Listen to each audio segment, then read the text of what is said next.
Hi friends, नमस्कार दोस्तों। आप सभी का श्याम क्लासेज यूट्यूब चैनल में सभी का स्वागत है।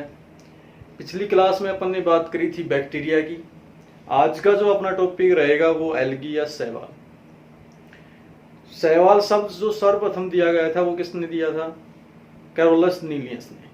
कैरोलस लीनियस को ही कहा जाता है पादप वर्गीकी का जनक, यानी फादर ऑफ प्लांट टैक्सोनॉमी, और इनको ही कहा जाता है आधुनिक वानस्पति शास्त्र के जनक, यानी फादर ऑफ मॉडर्न बॉटनी। ठीक। कैरोलस लीनियस ने वर्गीकरण की द्विजगत प्रणाली प्रतिपादित की थी, two kingdom system of classification. देखते हैं शैवाल को विस्तार से।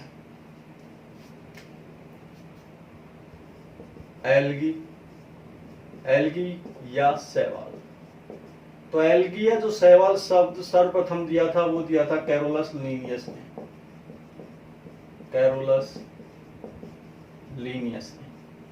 इन कैरोलस लीनियस को कहा जाता है फादर ऑफ प्लांट टैक्सोनॉमी। ठीक। पादप वर्गीकी का जनक। इसी कैरोलस लीनियस को ही कहा जाता है फादर ऑफ मॉडर्न बॉटनी, यानी आधुनिक वनस्पति शास्त्र का जनक। ठीक। कैरोलस लीनियस ने टू किंगडम सिस्टम को प्रतिपादित किया। इन्होंने संपूर्ण जो जीव जगत है, सजीव जगत को दो भागों में व्यक्त किया, एक तो प्लांटी और दूसरा एनिमेलिया। ठीक।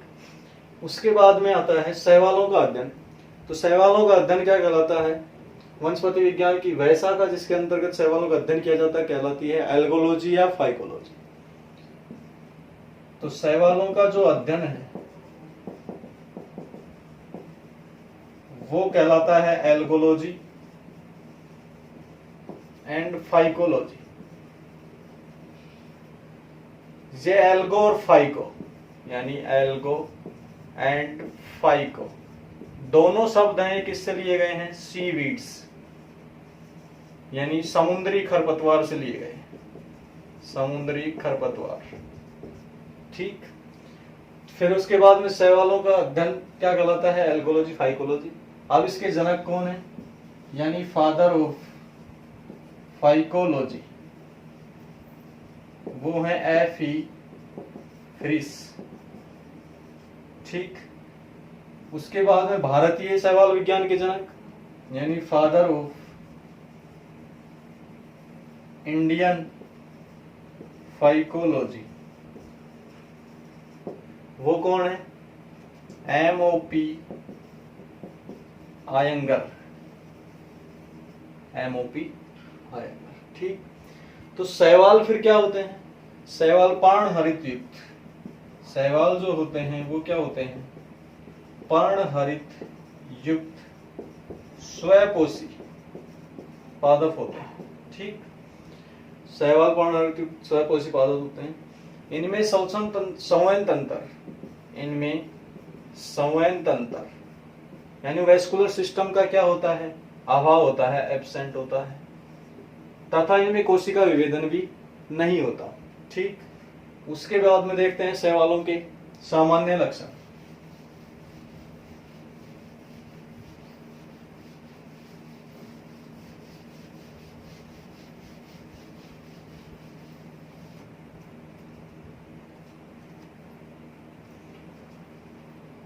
सामान्य लक्षण।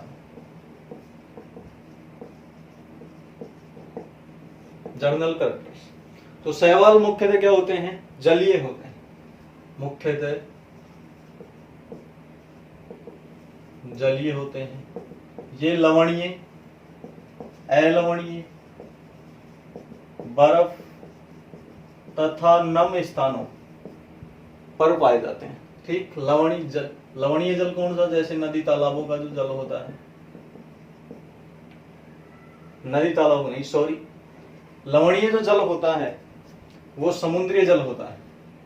लवणीय जल क्या होता है? समुद्री। अलवणीय जल जैसे नदी तालाबों और बर्फ तथा नम आवासों में पाए जाते हैं। इसके अतिरिक्त ये असामान्य आवासों जैसे चट्टानों व दीवारों पर भी पाए जाते हैं। चट्टानों व दीवारों पर पाए जाते हैं, जैसे वाउचीरिया या फिर नोस्टॉक। ठीक, ये जो शैवाल है वाउचीरिया, नोस्टॉक क्या पाए जाते हैं?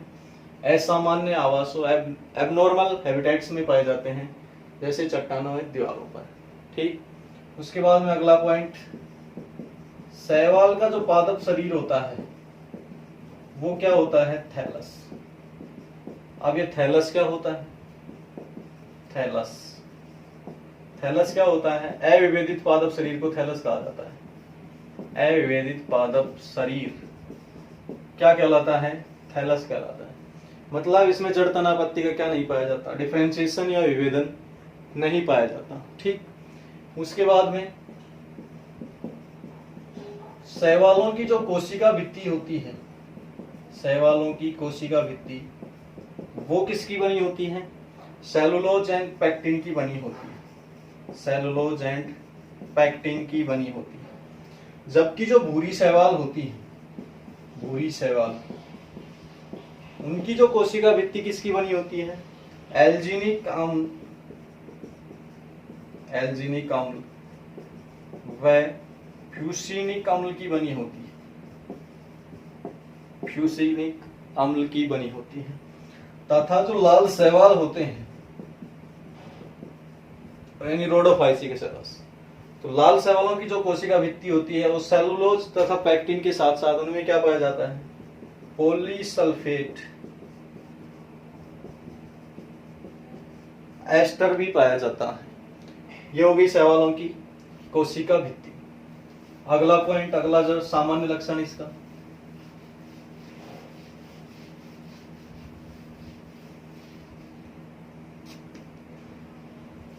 सभी जो शैवाल होती हैं, सभी शैवाल क्या होती हैं? यूकैरियोटिक होती हैं। यूकैरियोटिक होती हैं। लेकिन जो अपवाद है इसका वो क्या है? बीजीए, ब्लू ग्रीन एल्गी या साइनोबैक्टीरिया। ठीक, इन ब्लू ग्रीन एल्गी या साइनोबैक्टीरिया को रखा गया है किसके अंतर्गत? बैक्टीरिया के साथ, क्योंकि ये क्या होते हैं? ये क्या होती हैं? प्रोकैरियोटिक।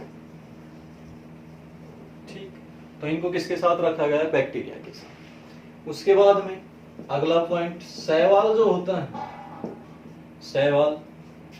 शैवालों में पाया जाता है chlorophyll A, B, C, D व ए, बी, सी, डी, 5 प्रकार का क्लोरोफिल तथा कैरोटीन व जैंथोफिल क्या पाए जाते हैं? वर्णक पाए जाते हैं। ये वर्णक क्या काम करते हैं? कलर प्रदान करते हैं, कलर प्रोवाइड करते हैं, जिसके कारण जो शैवाल का रंग होता है, अधिकतर शैवाल जैसे लाल शैवालों का रंग लाल किसके कारण होता है? इन वर्णकों के कारण होता है। पीले शैवालों का रंग पीला, सब इन वर्णकों के कारण होता है। तो वर्णक क्या काम करते हैं? इनको कलर प्रोवाइड करवाते हैं। ठीक, तो ये जो कैरोटीन, जैंथोफिल और chlorophyll A, B, C, D जो वर्णक होते हैं, ये जिस कोशिकांग में व्यवस्थित होते हैं, जिस कोशिकांग में व्यवस्थित होते हैं उसको क्या कहा जाता है? उसको लवक या प्लास्टिड कहा जाता है। लवक या प्लास्टिड कहा जाता है। जैसे मैं बात करूं, पर्णहरित युक्त जो लवक है उसको क्या बोलते हैं? हरित लवक कहा जाता है। ठीक, पर्णहरित युक्त जो लवक है उसको क्या कहा जाता है? हरित लवक कहा जाता है।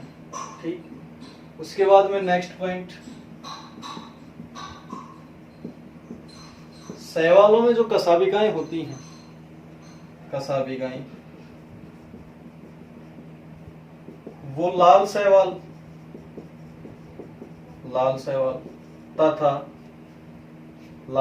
तथा साइनोबैक्टीरिया को छोड़कर सभी वर्गों में पाई जाती हैं। क्या? कसाबिका यानी फ्लैजिला, जिससे क्या करते हैं? गमन करते हैं। किसको छोड़कर? लाल शैवाल यानी रोडोफाइसिस वर्ग को, या साइनोबैक्टीरिया यानी ब्लू ग्रीन एल्गी को छोड़कर सभी में क्या पाई जाती हैं? कसाबिकाएं पाई जाती हैं। अब ये कसाबिकाएं के आधार पर क्या दो प्रकार के होते हैं?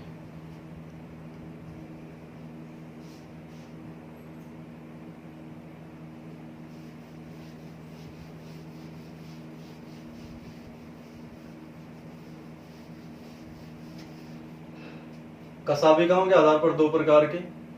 तो पहला जो टाइप होता है वो क्या होता है? समकसाबी।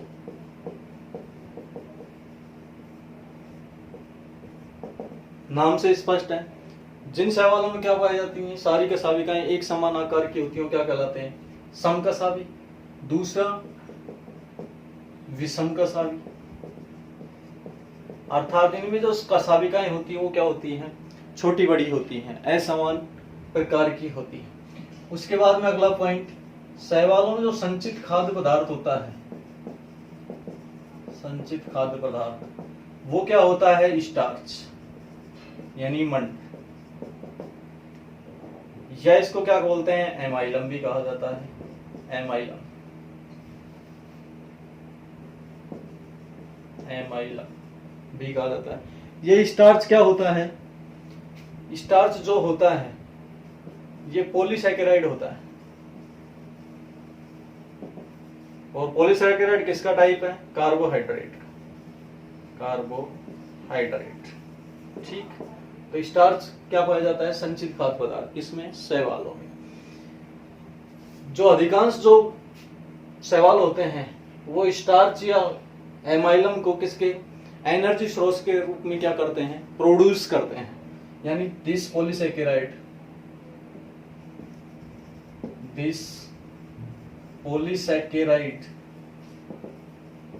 is produced by most green plants as energy source.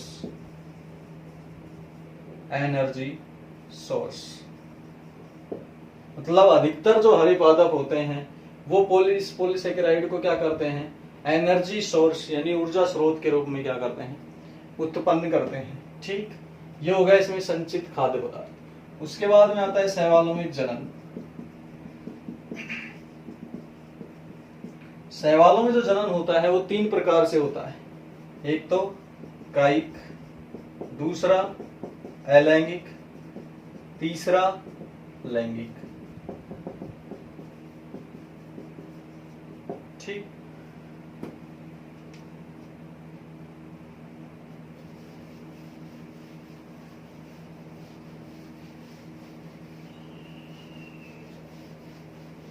तो जो पहला जो कायिक जो जनन होता है, कायिक जनन, उसकी कई विधियां होती हैं।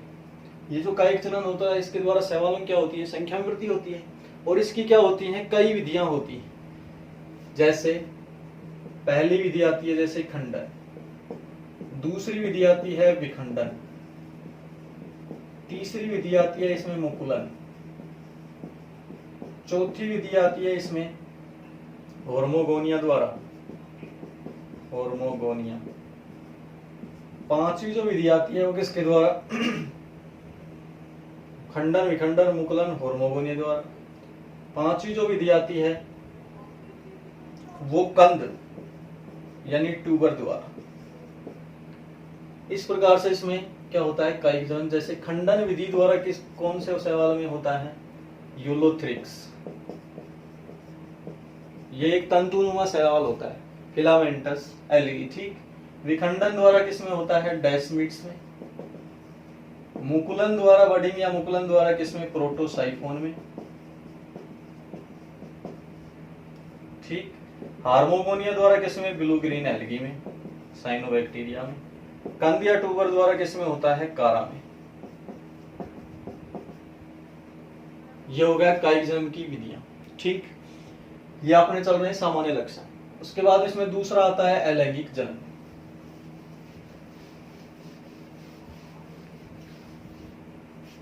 दूसरा पॉइंट, अलैंगिक जनन।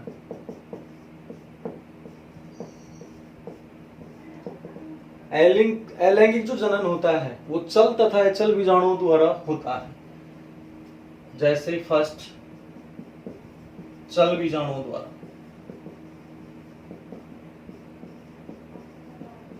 यानी बाई जूस्पोर्स, चल बीजाणुओं द्वारा। जैसे किसमें होता है, इसका एग्जाम्पल है यूलोथ्रिक्स, एक्टोकार्पस, यूलोथ्रिक्स एक्टोकार्पस। ठीक। दूसरा एचल बीजाणुओं द्वारा,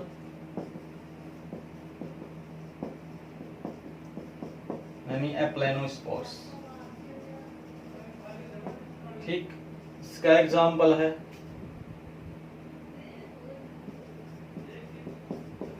यूलोथ्रिक्स, इसका एग्जाम्पल भी यूलोथ्रिक्स, इसका एग्जाम्पल यूलोथ्रिक्स। मतलब यूलोथ्रिक्स की कुछ स्पीसीज में तो क्या पाया जाता है, चल बीजाणु द्वारा अलैंगिक बीजाणु होता है। यूलोथ्रिक्स की कुछ स्पीसीज में किसके द्वारा, अचल बीजाणु द्वारा। ठीक। तीसरी जो आती है अलैंगिक जनन की विधि, वो आती है सुप्त बीजाणु द्वारा, सुप्त बीजाणु द्वारा, यानी हाइपनोस्पोर्स। इसका जो एग्जाम्पल है वो है क्या, पेडिएस्ट्रम, पेडिएस्ट्रम।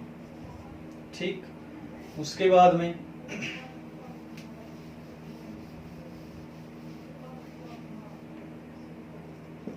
निश्चेष्ट बीजाणुओं द्वारा,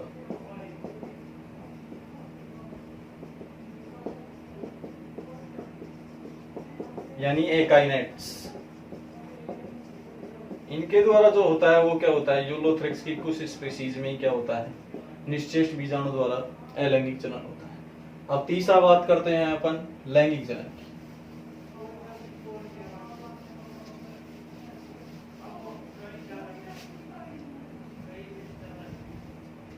तीसरा है फिर लैंगिक जनन। लैंगिक जो जनन होता है वो 3 विधियों से होता है। इसकी जो पहली विधि आती है वो होती है आइसोगेमी, समयुग्मकी, समयुग्मकी।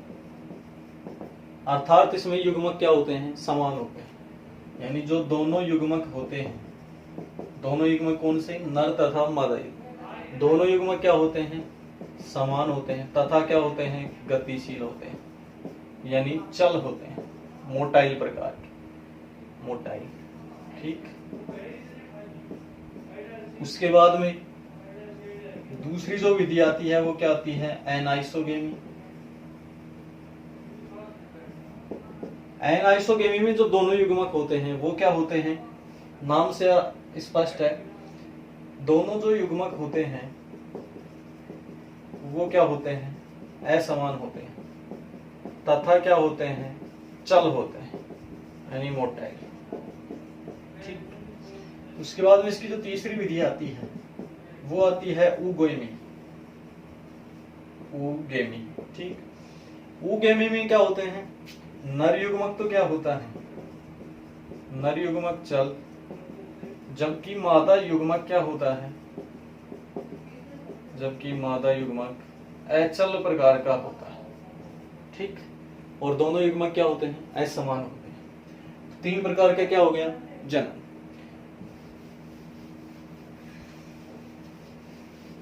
उसके बाद में अगला कैरेक्टर, इनमें जो नर जन्नांग होता है, नर जन्नांग वो क्या होता है, ऊधानी होता है, जबकि मादा जो जन्नांग होता है वो क्या होता है, अंडधानी, अंडधानी, या इसको बोलते हैं ऊगोनियम, इसको बोलते हैं ऊधानी को एंथ्रीडियम, इंग्लिश टर्म। ठीक। एंथ ऊधानी से क्या बनते हैं, नर जन्नांग में क्या बनते हैं, नर युग्मक, और अंडधानी से क्या बनेंगे, मादा युग्मक। इन दोनों के बीच में क्या होगा, निषेचन, और निषेचन से क्या बनेगा, जाइगोट। ये जाइगोट क्या होगा, 2n यानी द्विगुणित। ठीक। तो नर जन्नांग फूदानी या एंथ्रीडियम, मादा जन्नांग अंडधानी या ओगोनियम। नर जन्नांग से क्या बनते हैं? नर युग्मक बनते हैं, जबकि मादा जन्नांग से क्या बनते हैं? मादा युग्मक बनते हैं। इन दोनों के बीच में क्या होता है? निषेचन। निषेचन से दीर्घणित युग्मनज का निर्माण होता है, जाइगोट। ये जो जाइगोट है वो क्या करता है? अंकुरण के समय, मतलब इस जाइगोट से भ्रूण नहीं बनते, भ्रूण नहीं बनते। भ्रूण नहीं बनते तो क्या बनता है? इसमें क्या होता है? अंकुरण के समय जाइगोट में अर्धसूत्री विभाजन होता है। कौन सा विभाजन होता है? अर्धसूत्री विभाजन। और इस अर्धसूत्री विभाजन द्वारा बनाया जाता है नया पौधा, न्यू प्लांट्स। ठीक, तो जाइगोट से भ्रूण नहीं बनते हैं, अपितु अंकुरण के समय अर्धसूत्री विभाजन से किसका निर्माण होता है? नए पादप का निर्माण होता है। ठीक, उसके बाद में अगला पॉइंट, अगला सामान्य इसका लक्षण,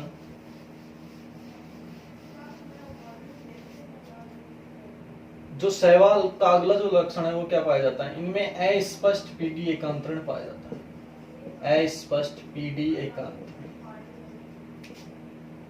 ये पीडी एकांतरण क्या होता है? यानी एक पीढ़ी से दूसरी पीढ़ी का बनना, फिर उस दूसरी पीढ़ी से पहले वाली पीढ़ी का निर्माण, ये क्या कहलाता है? पीढ़ी एकांतरण। Alternation of generation, alternation of generation.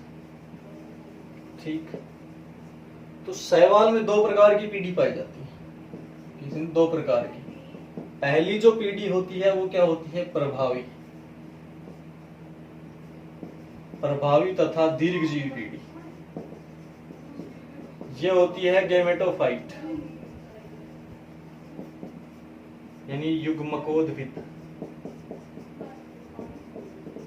और ये जो पीढ़ी होती है वो क्या होती है? अगुणित। ठीक, उसके बाद में दूसरी जो पीढ़ी होती है वो क्या होती है? अप्रभावी या अल्पजीवी। और इसकी प्रभावी या पीढ़ी यही क्या होती है? इसकी मुख्य पीढ़ी होती है। कौन सी? गैमेटोफाइट। ठीक, दूसरी अप्रभावी या अल्पजीवी पीढ़ी ये होती है बीजाणुोद्भिद, बीजाणुोद्भिद यानी स्पोरोफाइट। ये क्या होती है? द्विगुणित, यानी 2 द्विगुणित। ठीक, उसके बाद में अस्पष्ट पीढ़ी एकांतरण। पीढ़ी एकांतरण होता क्या है? तो देखो,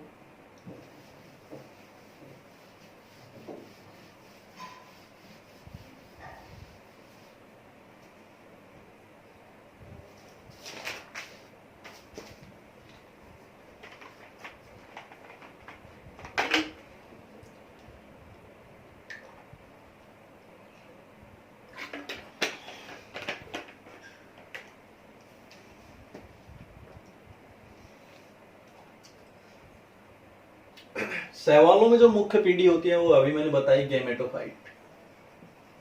गैमेटोफाइट। ठीक, इस गैमेटोफाइट पीढ़ी से क्या बनते हैं? गैमेट्स। और शैवालों में गैमेट्स 2 टाइप के। ठीक, एक तो होता है मेल और दूसरा होता है फीमेल। तो मेल, दूसरा फीमेल गैमेट।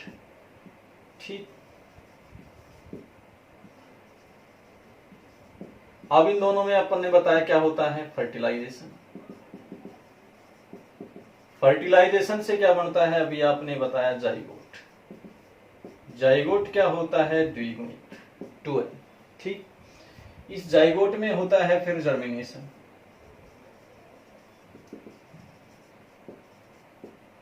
जर्मिनेशन से क्या बनता है? Sporophyte plant. ये क्या होता है? द्विगुणित। जबकि गैमेटोफाइट क्या होता है? अगुणित। ठीक, इस स्पोरोफाइट प्लांट में क्या बनते हैं? फिर स्पोरोगोनिया। ठीक, स्पोरोगोनिया में क्या होता है? मियोसिस, यानी अर्धसूत्री विभाजन। अर्धसूत्री विभाजन से क्या बनते हैं?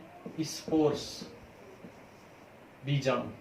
और बीजाणु के जर्मिनेशन से क्या बनती है? फिर जर्मिनेशन क्या बनती है? गैमेटोफाइट।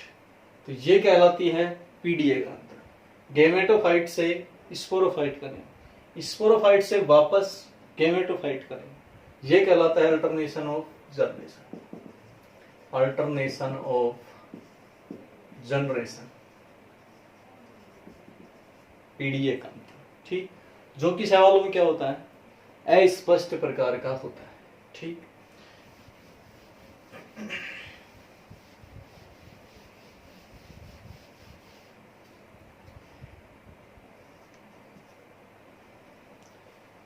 अब ये हो गए इनके सामान्य लक्षण। अब मैं बात करूंगा शैवालों की, शैवालों का वर्गीकरण यानी क्लासिफिकेशन।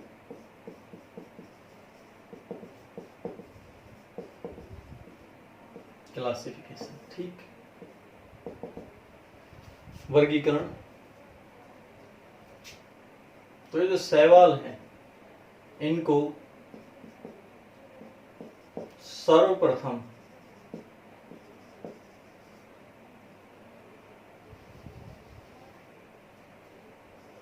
अपुष्पी पादप यानी क्रिप्टोगेम्स,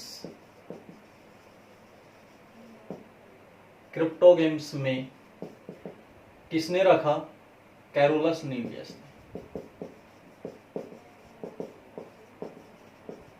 यानी मतलब क्या हुआ, कैरोलस लीनियस ने शैवालों किस में रखा, क्रिप्टोगेम्स में, अपुष्पी पादपों में। ठीक, उसके बाद में दूसरा, जो आइकलर जो साइंटिस्ट थे, आइकलर ने इनको शैवालों को किस में रखा, थैलोफाइटा, थैलोफाइटा में रखा। आइकलर ने जो क्लासिफिकेशन दिया उसको मैं एक बार स्पष्ट करना चाहूं तो देखो, आइकलर जो वैज्ञानिक थे इन्होंने 1883 में पादप जगत को 2 वर्गों में विभक्त किया। प्लांट किंगडम,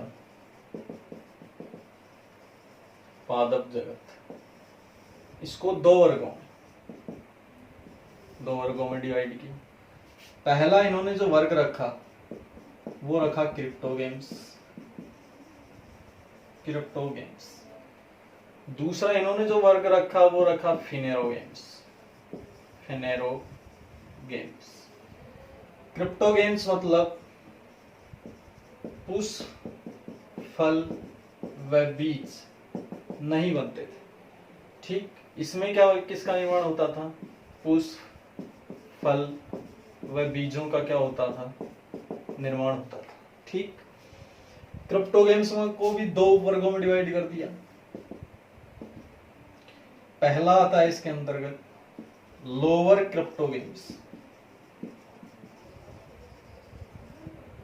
दूसरा आता है फिर हायर क्रिप्टोगेम्स।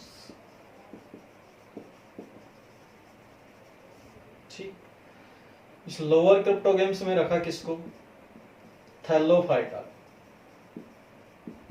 और इस थैलोफाइटा में रखा दो वर्गों को, एक तो कौन सा, एल्गी, शैवालों को, और दूसरा रखा इसके अंतर्गत फंजाई, कवकों को। थैलोफाइटा में 2 रखे इन्होंने, एक तो एल्गी और दूसरा फंजाई। हायर क्रिप्टोगेम्स को भी 2 वर्गों में, एक तो ब्रायोफाइटा और दूसरा टेरिडोफाइटा, टेरिडोफाइटा। फेनोरोगेम्स को 2 वर्गों में विभाजित किया, एक तो जिम्नोस्पर्म, दूसरा एंजियोस्पर्म। ठीक, जिम्नोस्पर्म में क्या होते थे, ओव्यूल जो बीजांड होते थे वो नेक्ड होते थे, यानी इन पर आवरण नहीं पाया जाता था। जबकि एंजियोस्पर्म में जो ओव्यूल थे, बीजांड, वो किसमें, ओवेरी में बंद रहते थे, अंडाशय में। ठीक, इस एंजियोस्पर्म को 2 वर्गों में विभक्त किया। पहला आता है क्या, मोनोकोटिलिडन, और दूसरा डाइकोटिलिडन। ठीक, एक बीजपत्री और द्विबीज। तो ये जो क्लासिफिकेशन दिया था किसने, आइकलर ने 1883 में। इन्होंने शैवालों किस में रखा, थैलोफाइटा में। ठीक, उसके बाद में आइकलर के बाद में आइकलर ने रखा इनको थैलोफाइटा में, जबकि कैरोलस लीनियस ने रखा इनको किसने, क्रिप्टोगेमस प्लांट। ठीक, उसके बाद में आते हैं कौन, एफीफ्रिस। एफीफ्रिस का जो क्लासिफिकेशन था शैवालों का वो सर्वमान्य था। इनका जो वर्गीकरण था, एफीफ्रिस का जो वर्गीकरण था वो क्या था, सर्वमान्य। क्यों? क्योंकि इन्होंने शैवालों को उनमें उपस्थित वर्णक, कशाभिकाओं तथा संचित खाद्य पदार्थ के आधार पर 11 संवर्गों में बांटा, यानी 11 क्लासेज में क्या किया, विभक्त किया। किसके आधार पर, वर्णक, उनमें उपस्थित वर्णक, कशाभिकाओं तथा संचित खाद्य पदार्थ, 11 संवर्गों में विभाजित किया। 11 संवर्ग कौन कौन से हैं? पहला जो संवर्ग आता है वो आता है साइनोफाइसी, या इसको बोलते हैं मिक्सोफाइसी। ठीक, दूसरा क्लोरोफाइसी। तीसरा जो संवर्ग था वो कौन सा था, ज़ैंथोफाइसी। फोर्थ बेसिलिरियोफाइसी।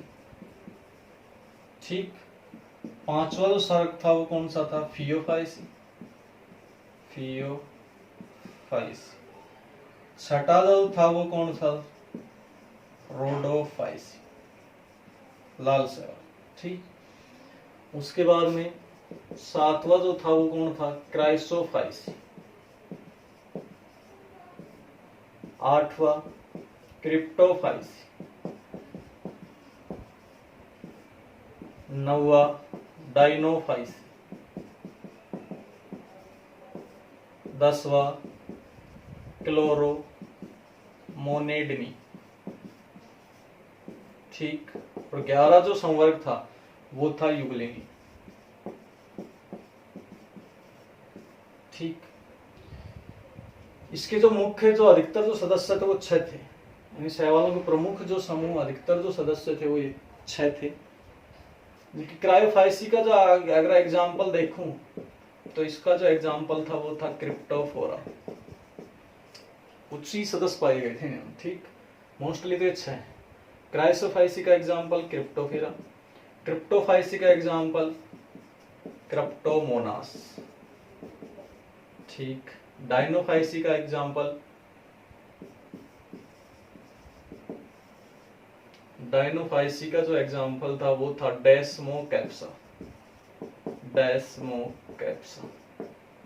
ठीक, उसके बाद में क्लोरोमोनिडनी का जो एग्जाम्पल था वो था ट्रेंटोनिया। उसके बाद में युगलिनी का एग्जाम्पल युगलिना। तो इनके जो मुख्य जो शैवाल के वर्ग थे वो 6 थे। इन 6 की लेते हैं अपन डिटेल। इनकी जो डिटेल लेंगे तो उसमें क्या होगा, इनमें सारे जो संचित खाद्य पदार्थ, वर्णक, उनकी अपन बनाते हैं एक टेबल। ठीक,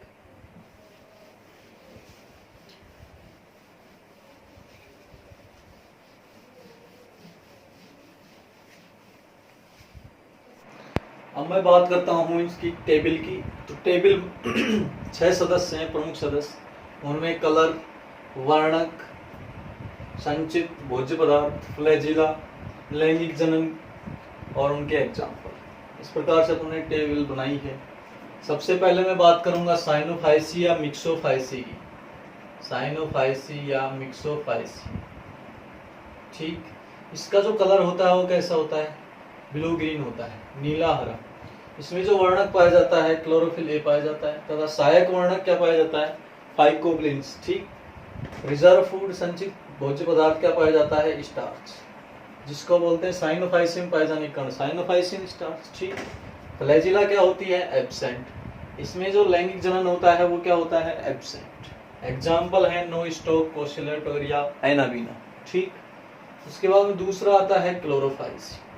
नाम से स्पष्ट है, तो ये कैसे कलर होगा इसका, हरा, ग्रीन या हरा। ठीक, उसके बाद में इसमें भी वर्णक पाया जाता है क्लोरोफिल ए और क्लोरोफिल बी। इसके साथ पाए जाते हैं कैरोटीन तथा जेंथोफिल वर्णक। ठीक, उसमें संचित भोज्य पदार्थ वो स्टार्च, वसा। फ्लैजिला इसमें क्या प्रेजेंट होती हैं, समान प्रकार की होती हैं सारी फ्लैजिलाएं। इसमें जो लैंगिक जनन होता है वो तीनों विधियों से, आइसोगेमी, यूगेमी तथा एनाइसोगेमी। ठीक, इसका एग्जांपल यूलोथ्रिक्स, वोल्वोक्स और कारा। ठीक, तीसरा जो आता है जेंथोफाइस, कलर पीली हरी शैवाल होती है, वर्णक क्लोरोफिल ए और क्लोरोफिल ई, और इसके साथ पाया जाता है फ्यूकोजेंथिन सहायक वर्णक। ठीक, वही क्या होता है, रिजर्व फूड क्या होता है, वसा हुआ तेल।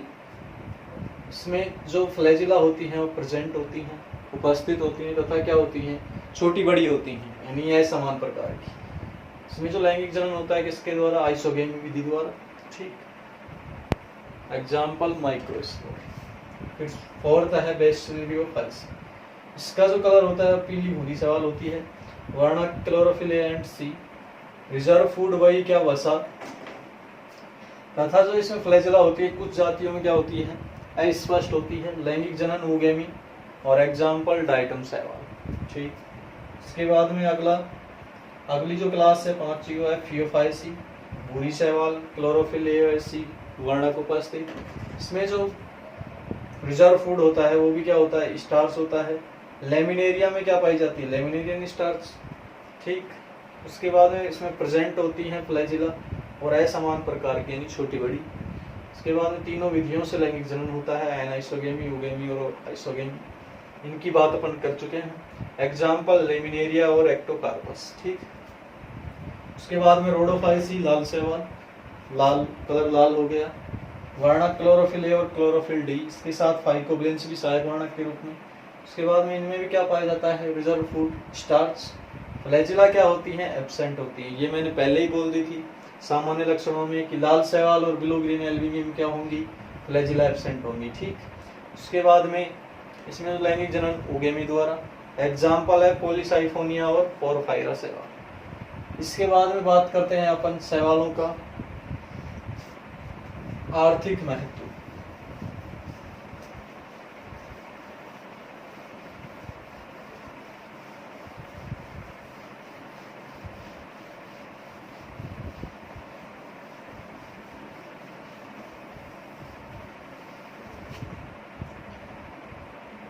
शैवालों का आर्थिक महत्व। तो कुछ शैवाल तो क्या है, आर्थिक महत्व। तो कुछ शैवाल तो क्या होते हैं, लाभदायक होते हैं, लाभदायक महत्व। और कुछ क्या होते हैं, हानिकारक, हानिकारक महत्व। ठीक, लाभदायक शैवाल जैसे पशु चारे के रूप में, भोजन के रूप में, औषधियों के रूप में, औद्योगिक उत्पाद बनाने के रूप में, तो वो क्या होते हैं, लाभदायक शैवाल। कुछ हानिकारक शैवाल होते हैं जैसे जो जल में पाए जाते हैं, जो क्या करते हैं, अनेक प्रकार की गैस उत्पन्न करते हैं, या विषैली गैस जिनसे क्या हो जाती है, जलीय जीव मर जाते हैं, तो वो क्या होते हैं, हानिकारक। ठीक, तो इनका अध्ययन करते हैं अपन। तो पहले मैं बात करता हूँ लाभदायक महत्व की। लाभदायक महत्व कौन कौन से हैं शैवालों के। पहला, भोजन के रूप में, यानी एज फूड, भोजन के रूप में। ठीक, तो भोजन के रूप में जैसे पोरफायरा शैवाल, सरगासम और अलवा। इस अलवा को बोलते हैं समुद्री सलाद। तो इनका उपयोग किया जाता है भोजन के रूप में। जैसे पोरफायरा और सरगासम से क्या विटामिन बी एंड सी प्राप्त किया जाता है। तथा कुछ अन्य शैवाल जैसे स्पाइरुलिना, ये प्रोटीन, इससे क्या प्राप्त किया जाता है, प्रोटीन प्राप्त किया जाता है। ये प्रोटीन का अच्छा स्रोत होता है। और जो क्लोरेला शैवाल होता है उसका क्या काम किया, उसका क्या उपयोग किया जाता है, उससे बिस्कुट तथा केक तैयार किए जाते हैं। दूसरा, चारा के रूप में एज फूडर, चारे के रूप में, पशुओं के चारे के रूप में। जैसे कौन कौन से शैवाल, सरगासम, फ्यूकस, लेमिनेरिया, इसके रूप में किए जाते हैं कैटल फीड या पशु चारे के रूप में। ठीक, उसके बाद में तीसरा औषधियों के रूप में, जैसे जेरेडियम शैवाल। जेरेडियम शैवाल से उधर रोगों की क्या बनाई जाती हैं, औषधियाँ बनाई जाती हैं। ठीक, उसके बाद में अगला जो आता है वो आता है औद्योगिक उत्पाद।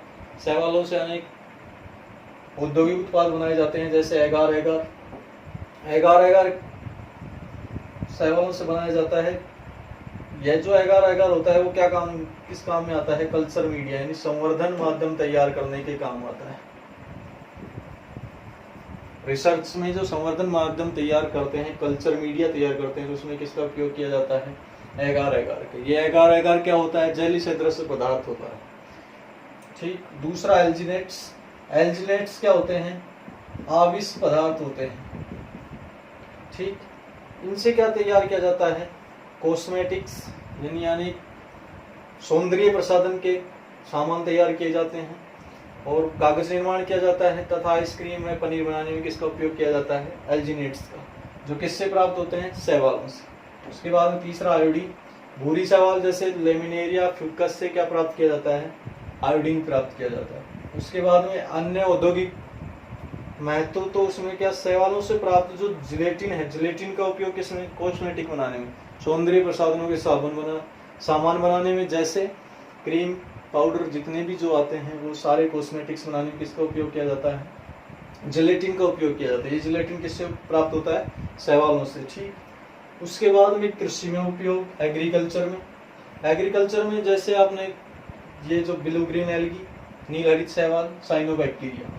ठीक, ये क्या काम करते हैं, नाइट्रोजन फिक्सेशन, स्थिरीकरण का काम करते हैं, जैसे नाइट्रोसोमोनास और नाइट्रोबैक्टर जीवाणु। ठीक, इनको कहते हैं साइनोबैक्टीरिया, जिससे मृदा क्या हो जाती है, स्थिरीकरण से क्या हो जाती है, मृदा की क्या बढ़ जाती है, उर्वरता क्षमता, फर्टिलिटी, जौवन बढ़ जाता है। ठीक, अगला जो आता है लाभदायक महत्व, उसमें आता है अन्य उपयोग। जैसे जो क्लोरेला शैवाल है वो क्या काम आता है, अंतरिक्ष उड़ानों में रिसर्च यानी शोध कार्य करने के लिए इसका उपयोग किया जाता है, क्लोरेला शैवाल का उपयोग किया जाता है। ठीक, अब मैं बात करता हूँ उसके हानिकारक महत्व की।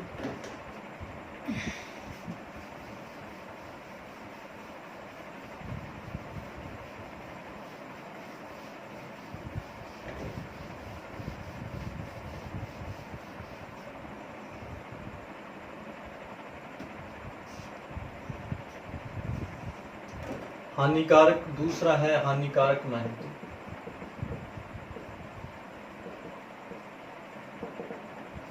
इसमें पहला आता है जल प्रस्फुटन यानी वाटर ब्लूम्स।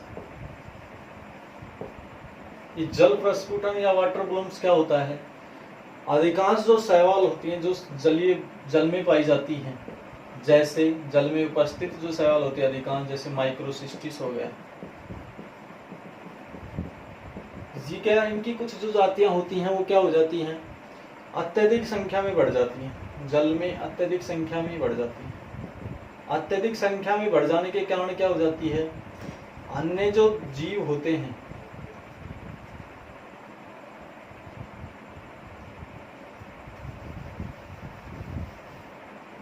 अत्यधिक माइक्रोसिस्टिस, इन जो शैवालों की जो संख्या होती है वो क्या अत्यधिक संख्या बढ़ जाती है, अत्यधिक संख्या बढ़ जाती है, जिससे क्या होते हैं, शैवाल मर जाते हैं।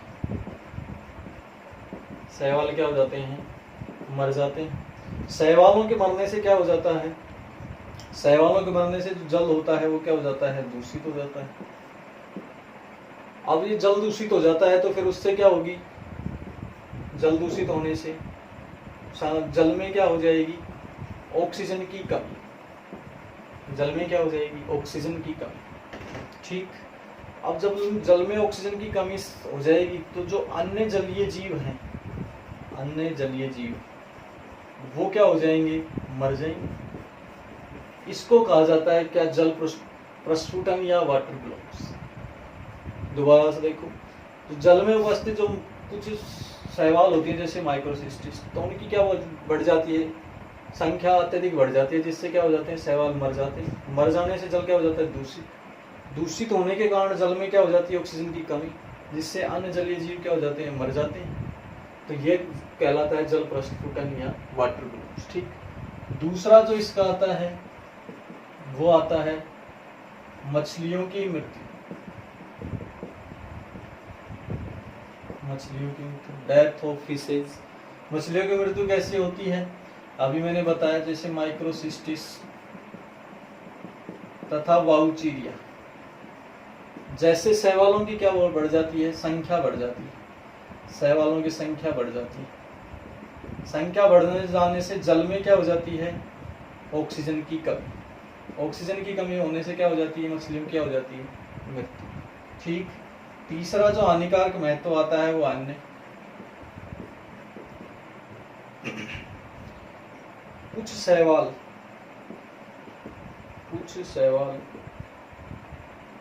टॉक्सिक यानी विषैले पदार्थ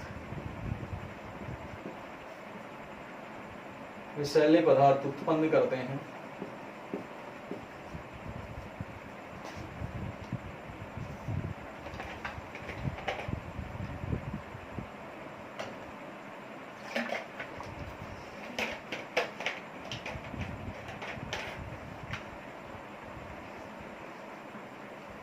टॉक्सिक या विषैले पदार्थ उत्पन्न करते हैं। जैसे मैं बात करूं गोनी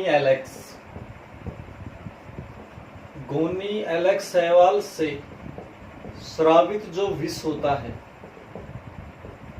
वो मछलियों की सहायता से इसमें प्रवेश कर जाता है मनुष्य।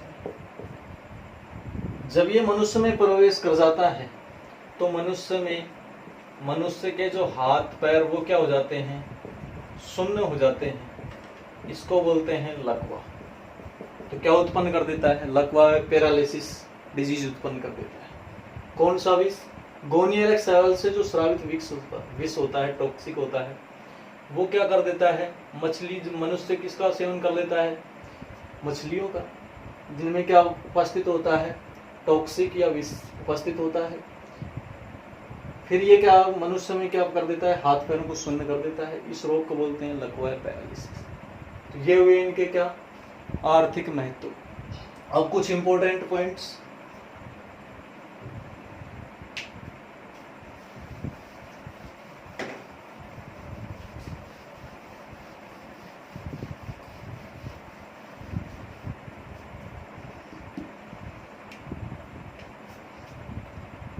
कुछ इंपॉर्टेंट पॉइंट्स शैवालों से। जैसे सबसे बड़ी शैवाल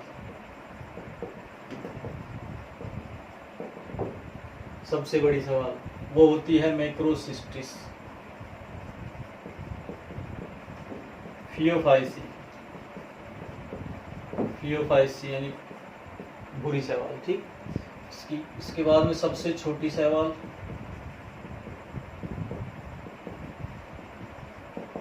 वो होती है माइक्रोसिस्टिस। ये होती है मिक्सोफाइसी यानी साइनोफाइसी या मिक्सोफाइसी। ठीक। उसके बाद में सबसे जो विकसित शैवालों का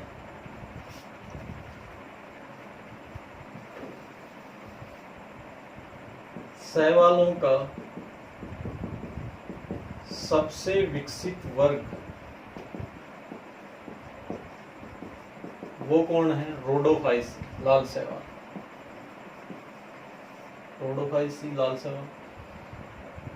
और सबसे आद्य या प्रीमिटिव जो वर्ग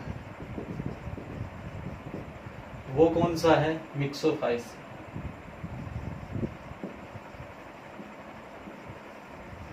ठीक। उसके बाद में प्रोटीन का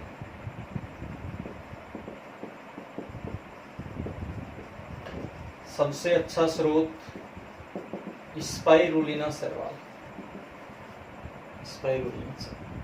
तो इस प्रकार ये शैवाल का जो चैप्टर था वो कंप्लीट हुआ। थैंक्स।